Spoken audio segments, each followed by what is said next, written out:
Welcome students. In this video I am going to discuss about conjunction. আমরা একদম parts of স্পিচের শেষের দিকে চলে এসেছি। তোমরা ইতিমধ্যেই জেনেছো যে 8টি পার্টস অফ স্পিচ রয়েছে এবং কনজাংশন শেষের দিকে রয়েছে। আজকে আমরা এই ভিডিওটিতে কনজাংশন নিয়ে আলোচনা করব। প্রথমে আমরা জেনে নিই কনজাংশন কাকে বলে। দেখো কি রয়েছে, a word used to join words or groups of words or sentences is called a conjunction. A word used to join words or group of words or sentences is called a conjunction. অর্থাৎ যে word বা শব্দ একাধিক word বা শব্দ বা sentence বা বাক্যকে যুক্ত করে তাকে কনজাংশন বলে। অর্থাৎ একাধিক শব্দ বা একাধিক বাক্যকে সংযুক্ত করে যে শব্দ তাকেই আমরা বলবো কনজাংশন, যার বাংলা হলো সংযোজক অব্যয়। নামটা শুনে বুঝতে পারছো যে সংযোজক মানে সংযুক্ত করে কাদেরকে, না দুটো শব্দকে বা গ্রুপ অফ ওয়ার্ডস মানে শব্দগুচ্ছকে, অথবা সেন্টেন্সেস অথবা একাধিক বাক্যকে সংযুক্ত করে তাকেই আমরা বলবো কনজাংশন বা সংযোজক অব্যয়। আমরা একটু উদাহরণের সাহায্যে দেখে নিই। দেখো কি রয়েছে, অমল ও বিমল দুই বন্ধু। Amal and Bimal are two friends. দেখো এখানে দুটো ওয়ার্ড রয়েছে, শব্দ রয়েছে, অমল অ্যান্ড বিমল। অমল আর বিমল দুটো শব্দ রয়েছে। এই দুটো শব্দ অ্যান্ড এই শব্দটির দ্বারা যুক্ত হয়েছে। অমল আর বিমল এইটা হচ্ছে দুটো শব্দ, সেটাকে আমরা অ্যান্ড এই ওয়ার্ডটার দ্বারা সংযুক্ত করেছি বা যুক্ত করেছি। তাই এখানে অ্যান্ড হলো একটা কনজাংশন, যেটা কি করেছে না অমল এবং বিমল এই দুটি শব্দকে সংযুক্ত করেছে। That's why it's a conjunction. একইভাবে সেকেন্ড এক্সাম্পল দেখো, অজয় অসুস্থ কিন্তু বিজয় ভালো আছে। Ajay is ill but Bijay is well. দেখুন দুটো বাক্য রয়েছে, অজয় ইজ ইল, অজয় হয় অসুস্থ, আর একটা বাক্য বিজয় ইজ ওয়েল, বিজয় হয় সুস্থ বা ভালো।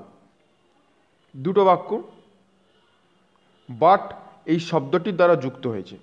অজয় ইজ ইল আর বিজয় ইজ ওয়েল এই দুটো বাক্য বা সেন্টেন্স বাট এই ওয়ার্ড বা শব্দটির দ্বারা যুক্ত হয়েছে।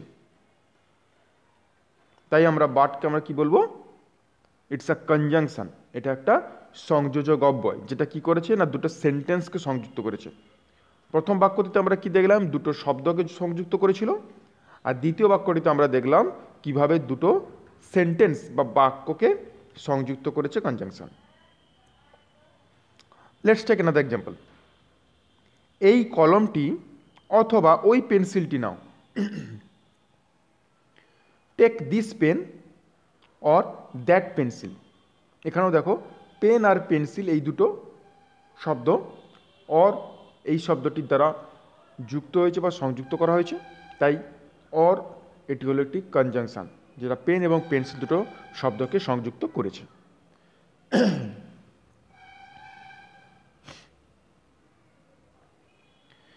এবার আমরা দেখে নেব যে অ্যান্ড, বাট এবং অর আমরা কোথায় কোথায় ব্যবহার করব। সমধর্মী বিষয়কে যুক্ত করতে অ্যান্ড এবং বিপরীতধর্মী বিষয়কে যুক্ত করতে বাট বসে। অর্থাৎ একই ধরনের বিষয় যদি বোঝায় তাহলে আমরা অ্যান্ড ব্যবহার করব, কিন্তু যদি বিপরীত ধর্মী বোঝায় তাহলে আমরা বাট ইউজ করব। যেমন ধরো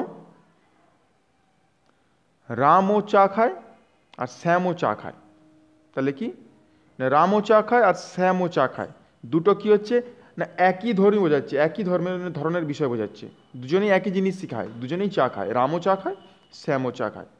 তাহলে আমরা এই দুটো বাক্যকে যদি যুক্ত করি তাহলে আমরা কি বলবো না রাম এবং শ্যাম চা খায়। অর্থাৎ যেহেতু রাম এবং শ্যামের যে কাজটার কথা বলা হয়েছে দুটো একই ধরনের, তাই আমরা অ্যান্ড দিয়ে যুক্ত করেছি রাম এবং শ্যাম। কিন্তু যদি আমরা বলি যে রাম চা খায় আর শ্যাম কফি খায়, তাহলে কিন্তু কি হলো না বিপরীত ধর্মী হয়ে গেল। রাম যেটা পছন্দ করে, যেটা খায়, শ্যাম কিন্তু সেটা খায় না, অর্থাৎ বিপরীত ধর্মী হয়ে গেল। এখানে কিন্তু আমরা অ্যান্ড বসাতে পারবো না বা এবং বসাতে পারবো না। এখানে আমরা বাংলায় কি ইউজ করি? কিন্তু। ঠিক তেমনভাবে ইংরেজিতে আমরা বাট ইউজ করবো এখানে। আগেরটাতে কি বলেছিলাম না রাম চা খায়, শ্যাম চা খায়, তাই আমরা যুক্ত করলে কি বলবো? রাম এবং শ্যাম চা খায়। কিন্তু বাট বা কিন্তু কোথায় ইউজ করছি না রাম চা খায় আর শ্যাম কফি খায়, তাহলে আমরা কি বলবো? রাম চা খায় কিন্তু শ্যাম কফি খায়। অর্থাৎ একই ধরনের বিষয় বোঝালে আমরা অ্যান্ড ইউজ করব, আর বিপরীত ধর্মী বোঝালে আমরা বাট ইউজ করব। আর অরটা কোথায় ইউজ করব না দুটোর মধ্যে কোনো একটি বোঝাতে অর বসবে বা অথবা। দুটো থাকবে, তার মধ্যে যে কোনো একটা। রাম হয় চা খায় না হয় কফি খায়, দুটো খায় না, হয় চা খাবে নাহলে কফি খাবে, যে কোনো একটা খাবে। এরকম বোঝালে আমরা কি ব্যবহার করব না অর ব্যবহার করব।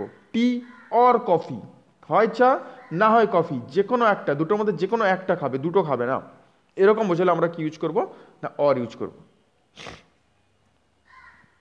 আমরা আরও একটু উদাহরণ সাহায্যে বুঝে নেব, তাহলে তোমাদের বুঝতে আরও সুবিধা হবে। দেখো প্রথমে রয়েছে একদম অ্যান্ড, কনজাংশন অ্যান্ড রয়েছে, যার বাংলা মানে হলো এবং। এর কাজটা কি না একই ধরনের কিছু শব্দ বা বাক্যকে জোড়া লাগানো বা যুক্ত করা। একই ধরনের শব্দ বা বাক্যকে যুক্ত করে অ্যান্ড। যেমন কি না she is young and beautiful, সে হয় তরুণী বা অল্প বয়স্কা, এবং তরুণী যে তাই সুন্দরী, একই ধরনের বিষয়, তাই she is young and beautifully ব্যবহার করা হয়েছে। এটা নিয়ে আমরা ইতিমধ্যে আলোচনা করেছি। তারপরে দেখো কনজাংশন বাট রয়েছে, যার বাংলা হচ্ছে কিন্তু। এই ফাংশন বা কাজটা কোথায়, ফাংশন বা কাজটা কি অর্থাৎ কোথায় বসে? বিপরীত ধর্মী ভাবনা বা বস্তুকে জোড়া দেয়, এটাও আমরা আলোচনা করেছি। অর্থাৎ সমধর্মী বিষয় হলে অ্যান্ড, আর বিপরীত ধর্মী বিষয় বা বস্তুকে যুক্ত করতে গেলে আমরা বাট ব্যবহার করব। যেমন এক্সাম্পল দেখো এখানে রয়েছে I like football but my brother likes cricket. আমি ফুটবল পছন্দ করি কিন্তু আমার ভাই ক্রিকেট পছন্দ করে, তাহলে দুজনের পছন্দ এক নয়। আমি ফুটবল পছন্দ করি আর আমার ভাই ক্রিকেট পছন্দ করে, দুটো বিপরীত ধর্মী, তাই এখানে বাট ইউজ করা হয়েছে। এখানে যদি বলতাম যে আমিও ফুটবল পছন্দ করি, আমার ভাইও ফুটবল পছন্দ করে, তখন আমরা অ্যান্ড ইউজ করতাম। কিন্তু আমি ফুটবল পছন্দ করি আর আমার ভাই ক্রিকেট পছন্দ করে, দুটো বিপরীত ধর্মী হয়ে গেল, তাই আমরা বাট ইউজ করেছি এখানে কিন্তু। তারপর 3 নম্বরে দেখো অর বা অথবা। এটা কোথায় ব্যবহার করা হয় না কোনো পছন্দ বা বিকল্প বোঝানোর জন্য, অর্থাৎ অপশান, দুটোর মধ্যে যে কোনো একটা। যেমন এক্সাম্পল দেখো do you like sweet food or sour food. তুমি কি পছন্দ করো? সুইট ফুড মানে মিষ্টি খাবার, অর সাওয়ার ফুড নাকি টক খাবার, যে কোনো একটা, হয় মিষ্টি খাবার পছন্দ করবে না টক খাবার। তুমি কোনটা পছন্দ করো, মিষ্টি না টক? যেহেতু এখানে পছন্দ বোঝানো হয়েছে বা বিকল্প বা অপশান দেওয়া হয়েছে, দুটোর মধ্যে যে কোনো একটা, তখন আমরা কি ইউজ করেছি না অর ইউজ করেছি। তারপর দেখো এখানে আরেকটি কনজাংশন রয়েছে বিকজ, যার মানে হচ্ছে কারণ। এটা কোথায় ব্যবহার করা হয় না কোনো ঘটনা কেন ঘটেছে তা বোঝায়, অর্থাৎ কারণ বোঝাতে গেলে আমরা এই কনজাংশনটাকে ইউজ করব। যেমন এক্সাম্পল দেখো I drank some water because I am thirsty.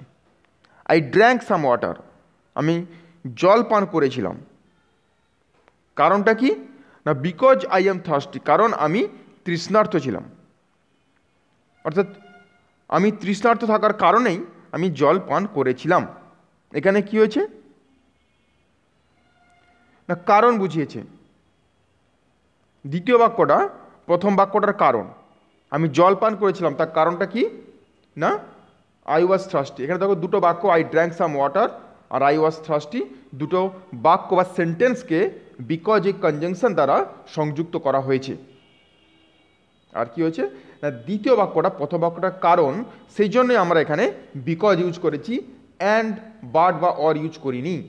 সবগুলো কিন্তু বিশেষ বিশেষ কারণের জন্য ইউজ করা হচ্ছে। দেখো, আর ইফ, তারপর দেখো 5 নম্বরে রয়েছে ইফ, মানে যদি। এটা কোথায় না কোনো কিছুর শর্ত বোঝালে। যেমন দেখো, mother will give me a prize if I listen to হার। মা আমাকে পুরস্কৃত করবে কখন না যদি আমি তার কথা শুনি। তার মানে আমি যদি তার কথা না শুনি তাহলে কিন্তু তিনি আমাকে পুরস্কার দেবেন না বা উপহার দেবেন না।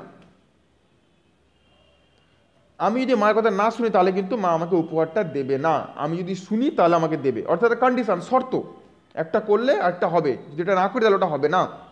এরকম যখন বোঝাবে তখন আমরা ইফ এই কনজাংশনটা ইউজ করব। দেখো দুটো বাক্য রয়েছে, mother will give me a prize আর আই লিসেন টু হার। এই দুটো সেন্টেন্স ইফ এই ওয়ার্ডটা দ্বারা সংযুক্ত হয়েছে, তাই ইফ হলো একটা কনজাংশন। তাহলে এখানে দেখো আমরা 5 ধরনের কনজাংশন দেখলাম, and, but, or, because if. প্রত্যেকটা কিন্তু আলাদা আলাদা কারণের জন্য ব্যবহার হচ্ছে। অ্যান্ডটা কিসের জন্য হচ্ছে না একই ধরনের বিষয় বা বস্তুকে বোঝালে, একই ধরনের বিষয় বস্তু যখন সংযুক্ত করব তখন আমরা অ্যান্ড ইউজ করব। যদি বিপরীতধর্মী ভাবনা বা বস্তুকে সংযুক্ত করি তাহলে আমরা বাট ইউজ করব। অর কোথায় না অপশান বোঝাবে বা দুটোর মধ্যে যে কোনো একটা বোঝাবে, এরকম বোঝালে অর ইউজ করব। বিকজটা কথা ইউজ করবো না কারণ, অর্থাৎ কোনো বাক্য যদি আরেকটা বাক্যের কারণ হয়, এর কারণ ওটা ঘটছে, অর্থাৎ কেন ঘটছে তার কারণটা বোঝায়, তখন আমরা বিকজ ইউজ করব। আর ইফটা কোথায় ইউজ করবো না যখন শর্ত বোঝাবে, এটা করলে ওটা হবে, এটা না করলে ওটা হবে না, এরকম কন্ডিশন বোঝালে আমরা সেখানে ইফ ইউজ করব। এবার আমরা দেখে নিই এক্সাম্পলের সাহায্যে কীভাবে আমরা বাক্যগুলোকে সংযুক্ত করব। Let's take an example. I want some bread to eat. I want some juice to drink. আমি চাই, কি চাই, আমার চাই কি রুটি চাই খাওয়ার জন্য, আর কি চাই না জুস চাই কিসের জন্য পান করার জন্য। একই ধরনের বোঝাচ্ছে, দুটোই তার চাই, আমার চাই, তাই এখানে কি ইউজ করব অ্যান্ড ইউজ করব। তাহলে এই দুটো বাক্যকে আমরা সংযুক্ত করি তাহলে আমরা কি পাবো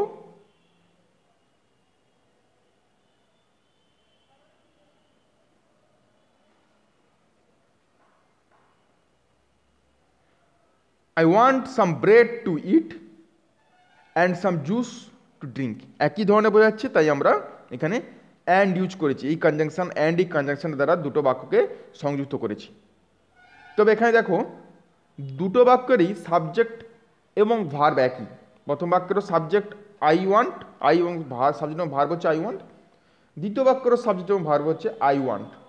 তাই দুবার আই ওয়ান্ট আমি বসাইনি, শুধুমাত্র প্রথমটার জন্য আই ওয়ান্ট বসিয়েছি এবং দ্বিতীয়বারে অ্যান্ড এই কনজাংশনের পরে আর আই ওয়ান্টটা বসাইনি, কারণ যেহেতু একই বোঝাচ্ছে।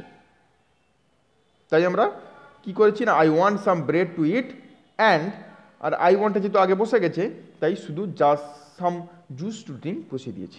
এইভাবে আমরা সংযুক্ত করব। Let's take another example. The man is old, the man is active. তখন দুটো বাক্য রয়েছে, লোকটি হয় বৃদ্ধ, আর দ্বিতীয় বাক্যটা হচ্ছে দ্য ম্যান ইজ অ্যাক্টিভ। লোকটা হয় কর্মঠ, মানে এখনো কাজ করতে পারে। সাধারণত বৃদ্ধ হলে কাজ করতে পারে না, কর্মক্ষমতা হারিয়ে ফেলে, কিন্তু এই লোকটা কি হচ্ছে না বৃদ্ধ হলেও অ্যাক্টিভ, মানে কর্মঠ, এখনো কাজ করতে পারে। তাহলে এটা কি বিপরীত ধ্বনি বোঝাচ্ছে, বয়স্ক হলেও কিন্তু সে কাজ করতে পারছে বা কর্মক্ষমতা রয়েছে তার এখনো। তাই আমরা কি হচ্ছে যেহেতু বিপরীত ধ্বনি বোঝাচ্ছে তাই আমরা এখানে কিন্তু অ্যান্ড ইউজ করবো না, এখানে আমরা বাট ইউজ করব। তাহলে সংযুক্ত করলে কি হবে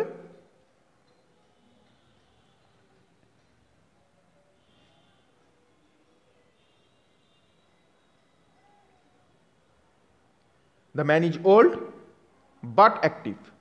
যেহেতু বিপরীত ধ্বনি বুঝিয়েছে তাই আমরা এখানে বাট ইউজ করেছি। আর এখানে দেখো দুটো বাক্যের সাবজেক্ট এবং ভার্ব একই ছিল। প্রথম বাক্যের সাবজেক্ট এবং ভার্ব হচ্ছে দ্য ম্যান ইজ, আর দ্বিতীয় বাক্যেরও সাবজেক্ট এবং ভার্ব হচ্ছে দ্য ম্যান ইজ। দুটো বাক্যে যেহেতু সাবজেক্ট এবং ভার্ব একই তাই আমরা দুবার বসা না বসিয়ে একবারই বসিয়েছি দ্য ম্যান ইজ, তারপরে ওল্ড বসিয়েছি, বাট দিয়ে আবার দ্য ম্যান ইজ না বসিয়ে শুধু অ্যাক্টিভটাকে বসিয়েছি, কারণ অলরেডি আমরা দ্য ম্যানটাকে আগে দ্য ম্যান ইজটাকে বসিয়ে দিয়েছি। তাহলে এইভাবে আমরা the man is old, the man is active এটাকে সংযুক্ত করলে পাবো the man is old but active. Let's take another example. Nitish should study hard, he will fail. নীতিশের উচিত কঠোর পড়াশোনা করা, হি উইল ফেল সে অকৃতকার্য হবে। তার এখানে কি কন্ডিশন বা শর্ত বলা হচ্ছে, যদি সে কঠোর পরিশ্রম করে বা কঠিনভাবে পড়াশোনা করে কঠোরভাবে তাহলে সে পাস করবে, যদি না পড়াশোনা করে তাহলে সে অকৃতকার্য হবে, কন্ডিশন। তাহলে এখানে আমরা কি ইউজ করব, অর ইউজ করব। তাহলে সংযুক্ত করলে কি হবে,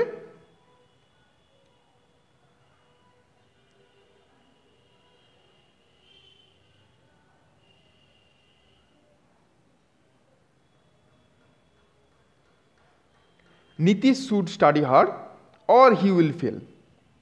যেহেতু এখানে কন্ডিশন বোঝা যাচ্ছে তার কঠোর পড়াশোনা করা উচিত অথবা সে অকৃতকার্য হবে। যেহেতু কন্ডিশন বা শর্ত, না পড়াশোনা করলে অকৃতকার্য হবে আর পড়াশোনা করলে কৃতকার্য হবে বা পাস করবে, এরকম বোঝাচ্ছে। শর্ত বা কন্ডিশন বোঝাচ্ছে, তাই আমরা এখানে অর ইউজ করেছি। তবে এখানে খেয়াল করো, এখানে কিন্তু দুটো বাক্যের ভার্ব আলাদা। প্রথম বাক্যে হচ্ছে নীতিশ শুড আর দ্বিতীয়টা হচ্ছে হি উইল। যেহেতু দুটো বাক্যের ভার্ব আলাদা তাই এখানে আমরা কিন্তু দুটো বাক্যের জন্য আলাদা আলাদা সাবজেক্ট এবং ভার্ব ব্যবহার করেছি। দেখো, Nitish should study hard or fail আমরা ইউজ করিনি, অরের পরে আমরা হি উইলটাকে বসিয়েছি, কারণ দুটো বাক্যে কিন্তু ভার্ব আলাদা হয়ে যাচ্ছে। আগে দুটো বাক্যতে কী হয়েছিল না, সাবজেক্ট এবং ভার্ব একই ছিল, তাই আমরা একবারই বসিয়েছিলাম। দ্বিতীয়বার কনজাংশনের পরে আমি আর সেই সাবজেক্ট এবং ভার্বটাকে রিপিট করিনি। কিন্তু 3 নম্বর বাক্যে দেখো দুটো বাক্যের ভার্ব আলাদা, তাই আমরা দুটো বাক্যের জন্য আলাদা আলাদা সাবজেক্ট এবং ভার্ব ব্যবহার করেছি। ঠিক একইভাবে আমরা যখন দেখবো না যখন আমরা কনজাংশনকে সংযুক্ত করব, যখন দেখব দুটো বাক্যের সাবজেক্ট এবং ভার্ব একই, তখন আমরা সেটাকে আর রিপিট করবো না। কিন্তু যদি দেখি দুটো বাক্যের সাবজেক্ট এবং ভার্ব আলাদা হচ্ছে, তাহলে আমরা অবশ্যই কিন্তু দুটো সাবজেক্ট এবং ভার্বকে রাখবো। আশা করছি তোমরা কনজাংশন বুঝতে পেরেছো, তোমাদের কনজাংশন সম্বন্ধে একটা ধারণা হয়েছে। তোমরা বাড়িতে আরও প্র্যাকটিস করো, তাহলে দেখবে কনজাংশন একদম ক্লিয়ার বা পরিষ্কার হয়ে যাবে তোমাদের কাছে। Thank you.